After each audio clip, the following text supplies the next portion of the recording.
महाकुंभ मेला एक अद्भुत उत्सव समय की सीमाओं को पार करता हुआ अपनी ऊर्जा से भरा हुआ है। यह एक ऐसा अनुभव है जो न केवल भौतिक रूप से बल्कि आध्यात्मिक रूप से भी लोगों को जोड़ता है। तीन मित्र लोगी, सब और कौन अपनी जिज्ञासा से भरे हुए एक तंबू के सामने खड़े थे, जहां एक गुरु ऐतिहासिक महत्व के बारे में व्याख्यान दे रहे थे।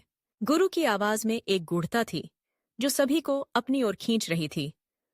महाकुंभ मेला केवल एक आधुनिक आयोजन नहीं है, यह प्राचीन इतिहास की गहराई में निहित है, उन्होंने कहा। लोगी ने अपने बहुलेंस वाले चश्मे को समायोजित करते हुए कहा, यह तो अद्भुत है। सब ने सहमति में सिर हिलाते हुए कहा, यह तो एक ऐसा ताना बाना है जो पौराणिक कथाओं, शास्त्रों और शाही संरक्षण से बुना गया है। कौन, जो एक विदेशी दृष्टिकोण से सब कुछ देख रहा था, बस उत्सुकता से सिर हिलाता रहा। गुरु ने आगे बताया, इसकी उत्पत्ति मिथक में छुपी हुई है। जब ब्रह्मांड के महासागर का मंथन हुआ, तब कुंभ का उदय हुआ। ये कथाएं एक गहरी सच्चाई को उजागर करती हैं। लोगी ने हाथ उठाते हुए पूछा, लेकिन हमें कुंभ मेले का पहला ऐतिहासिक प्रमाण कब मिलता है? गुरु ने उत्तर दिया, मौर्य और गुप्त काल में, 4वीं शताब्दी ईसा पूर्व से। सम्राट अशोक, जो बौद्ध धर्म के महान संरक्षक थे, संभवतः इसके प्रारंभिक रूपों के गवाह रहे होंगे। जैसे जैसे हिंदू धर्म का उदय हुआ, कुंभ की प्रासंगिकता भी बढ़ी। सब ने आंखें बंद कर लीं, मानो वह प्राचीन तीर्थयात्रियों की उपस्थिति को महसूस कर रहे हों। कौन अपने दूरदर्शी दृष्टिकोण से सागर मंथन की छवि में खो गया था। गुरु ने कहा, मध्यकालीन काल में कुंभ मेला अपने आकार और वैभव में बढ़ा। चोल, विजयनगर, दिल्ली सल्तनत और मुगलों जैसे राजवंशों का संरक्षण इसके विकास में महत्वपूर्ण रहा। लोगी ने आश्चर्य से पूछा, क्या मुगलों का भी इसमें योगदान था? गुरु ने पुष्टि की, बिल्कुल। अकबर ने स्वयं इस उत्सव में भाग लिया, जो धार्मिक सहिष्णुता का प्रतीक है। उन्होंने तीर्थयात्रियों के लिए घाटों का निर्माण भी किया। सब ने सहमति में सिर हिलाया। कौन उस सांस्कृतिक आदान प्रदान के बारे में सोच रहा था जो उन समयों में हुआ होगा। गुरु ने बताया कि कैसे अकबर ने नगा साधुओं के साथ गठबंधन किया।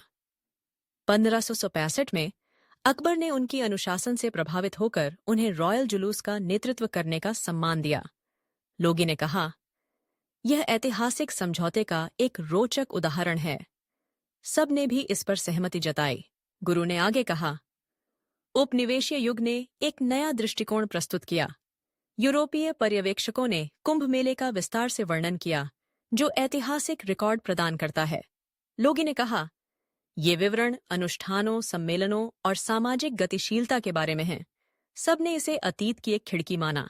गुरु ने बताया, भारत की स्वतंत्रता के बाद कुंभ मेला राष्ट्रीय एकता का प्रतीक बन गया। यह भारत की समृद्ध सांस्कृतिक विरासत को प्रदर्शित करने का मंच है। लोगी ने कहा, यह विविधता और पहचान का उत्सव है। अंत में गुरु ने कहा, आज कुंभ मेला एक वैश्विक घटना है, जिसे यूनेस्को द्वारा अमूर्त सांस्कृतिक विरासत के रूप में मान्यता प्राप्त है। तभी महाकाल, समय का प्रतीक, उनके सामने प्रकट हुए। इतिहास के पाठ दिए गए हैं, उन्होंने गूंजती आवाज में कहा। अब इनके महत्व पर विचार करने का समय है। अतीत वर्तमान को सूचित करता है और वर्तमान भविष्य को आकार देता है। इस ज्ञान को याद रखें। महाकाल के अंतिम शब्दों के साथ उन्होंने अदृश्यता में विलीन हो गए। लोगी, सब और कौन एक गहरी समझ के साथ तंबू से बाहर निकले। महाकुंभ मेले को न केवल एक धार्मिक उत्सव के रूप में, बल्कि इतिहास, आध्यात्मिकता और संस्कृति के ताने बाने के रूप में देख रहे थे।